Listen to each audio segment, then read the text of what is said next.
Good morning बच्चों। क्या निराश हुआ जाए पाठ में हम आगे पढ़ने जा रहे हैं। इसमें लेखक बताता है कि आए दिन चोरी डकैती तस्करी आदि के समाचार सुनने को मिलते रहते हैं, जिससे मन निराश हो जाता है। लेकिन क्या हमें इन बुराइयों की तरफ ही ध्यान देना है, अच्छाइयों की तरफ ध्यान नहीं देना है? अर्थात उन अच्छाइयों की तरफ भी हमें ध्यान देना है और इन्हें आए दिन के समाचारों से हमें घबरा करके निराश नहीं होना है। आगे देखिए, हुआ यह है कि इस देश के कोटि दरिद्र जनों की हीन अवस्था को दूर करने के लिए ऐसे अनेक कायदे कानून बनाए गए हैं जो कृषि, उद्योग, वाणिज्य, शिक्षा और स्वास्थ्य की स्थिति को अधिक उन्नत और सुचारू बनाने के लक्ष्य से प्रेरित है।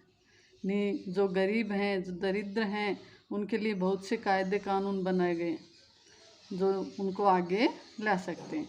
परंतु जिन लोगों को इन कार्यों में लगना है उनका मन सब समय पवित्र नहीं होता।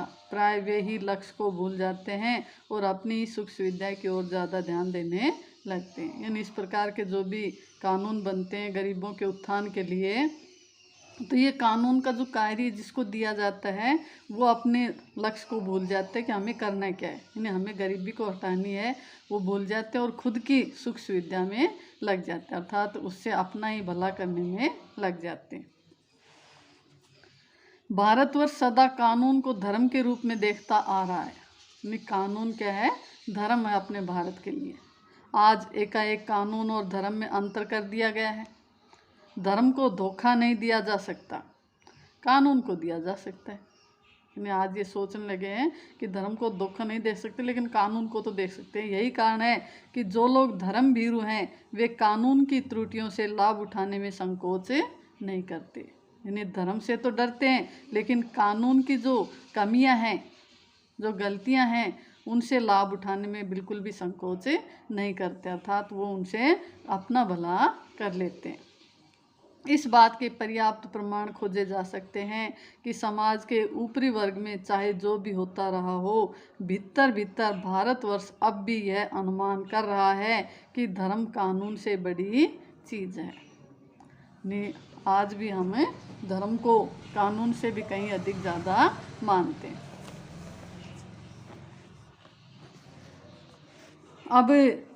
अब भी सेवा, ईमानदारी, सच्चाई और आध्यात्मिकता के मूल्य बने हुए हैं। वे दब अवश्य गए हैं लेकिन नष्ट नहीं हुए हैं। नहीं, वो मूल्य दबा दिए गए हैं लेकिन अभी नष्ट नहीं हुए। वो जो मूल्य, वो भारतवर्ष की वो संस्कृति आज भी बची हुई है। आज भी वह मनुष्य से प्रेम करता है, महिलाओं का सम्मान करता है, झूठ और चोरी को गलत समझता है, दूसरे को पीड़ा पहुंचाने को पाप समझता है। हर आदमी अपनी व्यक्तिगत जीवन में इस बात का अनुभव करता है। समाचार पत्रों में जो भ्रष्टाचार के प्रति इतना आक्रोश है वह यही साबित करता है कि हम ऐसी चीज़ों को गलत समझते हैं। जो भ्रष्टाचार के प्रति आक्रोश जो दिखाया जाता है उससे पता चलता है कि हम आज भी ऐसी जो है चीज़ों को गलत समझते हैं, भ्रष्टाचार जैसे को, अर्थात दूसरों को हानि पहुंचाना या परोपकार से दूर हटना हमें आज भी गलत मानते हैं। और समाज में उन तत्वों की प्रतिष्ठा कम करना चाहते हैं जो गलत तरीके से धन या मान संग्रह करते हैं। जो भी तत्व ऐसे हैं जो गलत तरीके से धन कमाते हैं, हम आज भी चाहते हैं कि ऐसे लोगों की प्रतिष्ठा बिल्कुल न रहे या बहुत कम हो। दोषों का पर्दाफाश करना बुरी बात नहीं है।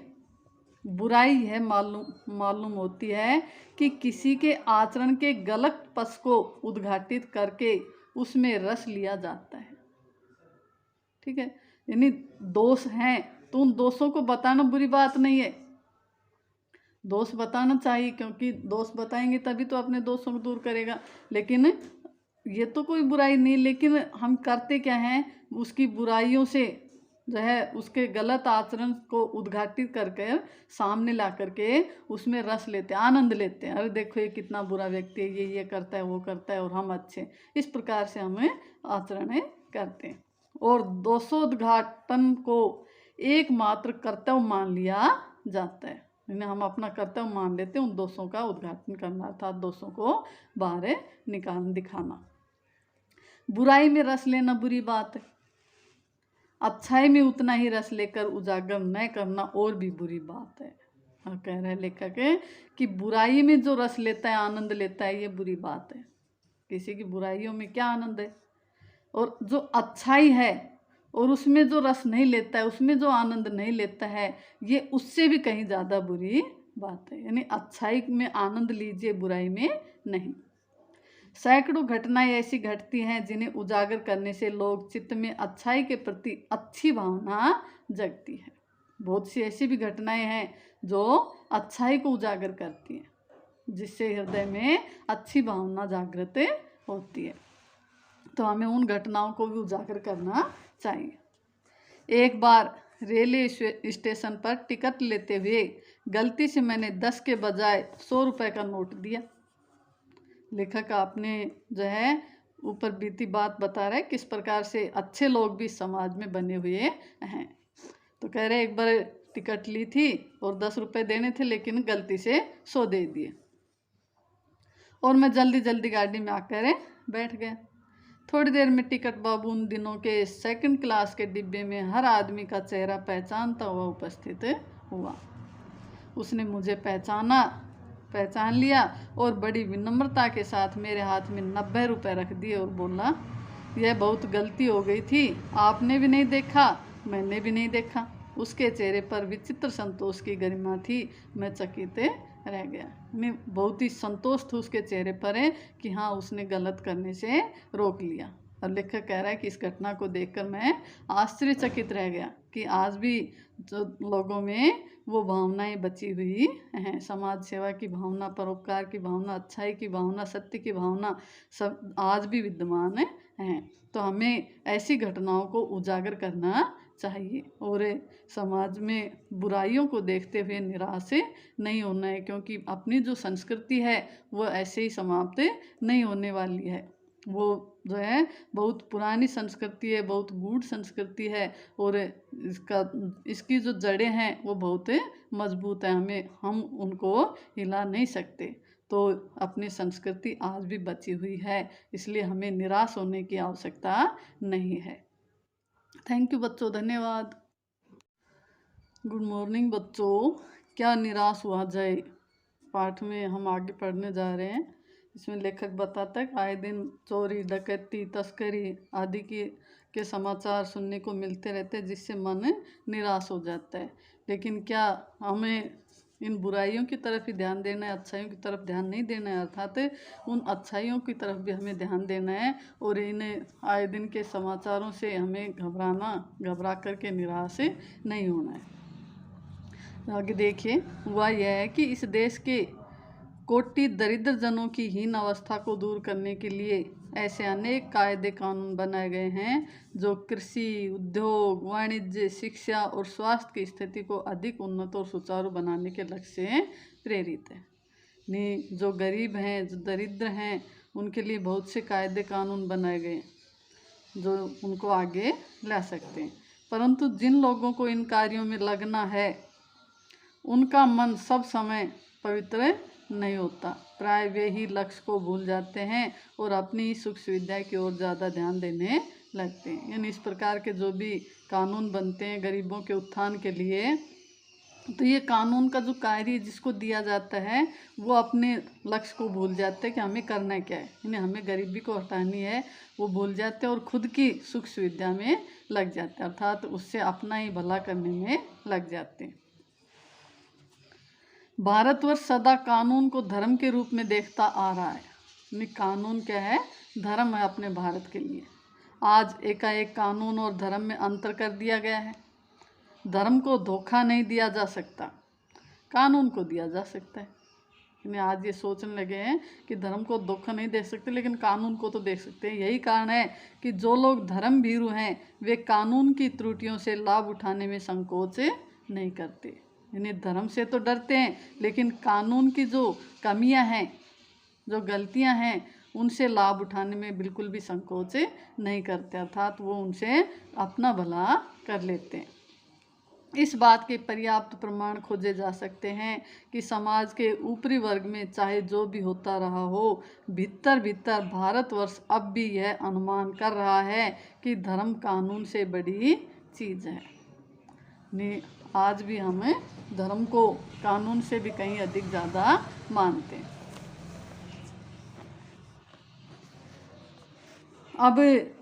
अब भी सेवा, ईमानदारी, सच्चाई और आध्यात्मिकता के मूल्य बने हुए हैं। वे दब अवश्य गए हैं लेकिन नष्ट नहीं हुए। नहीं, वो मूल्य दबा दिए गए हैं लेकिन अभी नष्ट नहीं हुए। वो जो मूल्य, वो भारतवर्ष की वो संस्कृति आज भी बची हुई है। आज भी वह मनुष्य से प्रेम करता है, महिलाओं का सम्मान करता है, झूठ और चोरी को गलत समझता है, दूसरे को पीड़ा पहुंचाने को पाप समझता है। हर आदमी अपने व्यक्तिगत जीवन में इस बात का अनुभव करता है। समाचार पत्रों में जो भ्रष्टाचार के प्रति इतना आक्रोश है, वह यही साबित करता है कि हम ऐसी चीज़ों को गलत समझते हैं। जो भ्रष्टाचार के प्रति आक्रोश जो दिखाया जाता है, उससे पता चलता है कि हम आज भी ऐसी जो है चीज़ों को गलत समझते हैं, भ्रष्टाचार जैसे को, अर्थात दूसरों को हानि पहुंचाना या परोपकार से दूर हटना हमें आज भी गलत मानते हैं। और समाज में उन तत्वों की प्रतिष्ठा कम करना चाहते हैं जो गलत तरीके से धन या मान संग्रह करते हैं। जो भी तत्व ऐसे हैं जो गलत तरीके से धन कमाते हैं, हम आज भी चाहते हैं कि ऐसे लोगों की प्रतिष्ठा बिल्कुल न रहे या बहुत कम हो। दोषों का पर्दाफाश करना बुरी बात नहीं है। बुराई है मालूम होती है कि किसी के आचरण के गलत पक्ष को उद्घाटित करके उसमें रस लिया जाता है। ठीक है, यानी दोष हैं तो उन दोषों को बताना बुरी बात नहीं है। दोष बताना चाहिए, क्योंकि दोष बताएंगे तभी तो अपने दोषों को दूर करेगा।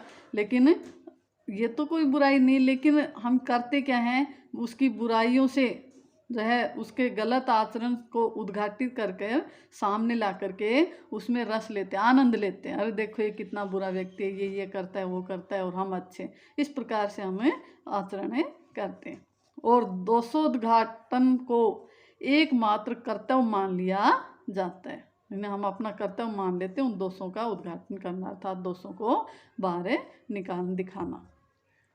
बुराई में रस लेना बुरी बात है। अच्छाई में उतना ही रस लेकर उजागर न करना और भी बुरी बात है। और कह रहे लेखक कि बुराई में जो रस लेता है, आनंद लेता है, ये बुरी बात है। किसी की बुराइयों में क्या आनंद है, और जो अच्छाई है और उसमें जो रस नहीं लेता है, उसमें जो आनंद नहीं लेता है, ये उससे भी कहीं ज़्यादा बुरी बात है। यानी अच्छाई में आनंद लीजिए, बुराई में नहीं। सैकड़ों घटनाएं ऐसी घटती हैं जिन्हें उजागर करने से लोग चित्त में अच्छाई के प्रति अच्छी भावना जगती है। बहुत सी ऐसी भी घटनाएं हैं जो अच्छाई को उजागर करती हैं, जिससे हृदय में अच्छी भावना जागृत होती है। तो हमें उन घटनाओं को भी उजागर करना चाहिए। एक बार रेलवे स्टेशन पर टिकट लेते हुए गलती से मैंने 10 के बजाय 100 रुपये का नोट दिया। लेखक आपने जो है ऊपर बीती बात बता रहा है किस प्रकार से अच्छे लोग भी समाज में बने हुए हैं। तो कह रहे एक बार टिकट ली थी और 10 रुपये देने थे, लेकिन गलती से 100 दे दिए और मैं जल्दी जल्दी गाड़ी में आकर बैठ गया। थोड़ी देर में टिकट बाबू उन दिनों के सेकंड क्लास के डिब्बे में हर आदमी का चेहरा पहचानता हुआ उपस्थित हुआ। उसने मुझे पहचान लिया और बड़ी विनम्रता के साथ मेरे हाथ में 90 रुपये रख दिए और बोला, यह बहुत गलती हो गई थी, आपने भी नहीं देखा, मैंने भी नहीं देखा। उसके चेहरे पर विचित्र संतोष की गरिमा थी। मैं चकित रह गया। मैं बहुत ही संतोष था उसके चेहरे पर कि हाँ, उसने गलत करने से रोक लिया। और लेखक कह रहा है कि इस घटना को देखकर मैं आश्चर्यचकित रह गया कि आज भी जो लोगों में वो भावनाएं बची हुई हैं, समाज सेवा की भावना, परोपकार की भावना, अच्छाई की भावना, सत्य की भावना, सब आज भी विद्यमान हैं। तो हमें ऐसी घटनाओं को उजागर करना चाहिए और समाज में बुराइयों को देखते हुए निराश नहीं होना है, क्योंकि अपनी जो संस्कृति है वो ऐसे ही समाप्त नहीं होने वाली है। वो जो है बहुत पुरानी संस्कृति है, बहुत गूढ़ संस्कृति है, और इसकी जो जड़ें हैं वो बहुत मजबूत है, हम उनको हिला नहीं सकते। तो अपनी संस्कृति आज भी बची हुई है, इसलिए हमें निराश होने की आवश्यकता नहीं है। थैंक यू बच्चों, धन्यवाद।